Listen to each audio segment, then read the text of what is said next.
Welcome to the Slop Temple. We pray this video helps. You already have GA4 and site access. Now begin. First, install gtag, JS, or deploy a GTM container if not present because measurement depends on page-level tags.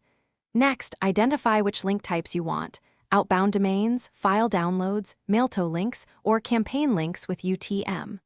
Once decided, create a consistent naming convention for events and parameters so reports stay clean. Make sure to document the event names and parameter keys before you write any code or tag rules.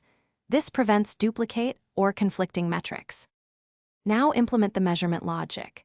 If using Google Tag Manager, create a click all elements trigger, then add conditions. Click URL contains HTTP and does not contain your domain for outbound or matches file extensions for downloads. Configure a GA4 event tag to send event name like link click with parameters link URL and link text.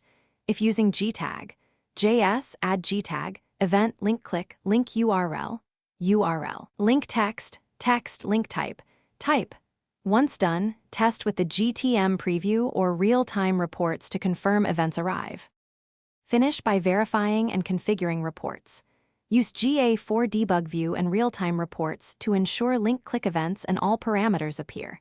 This shows both how and why users click. Then create custom conversions or audiences from those events to track value.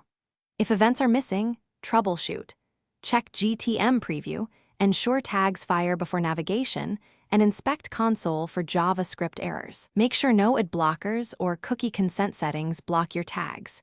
If they do, implement consent mode or server-side tagging to restore reliable measurement. Thanks for watching. Consider subscribing if we helped you.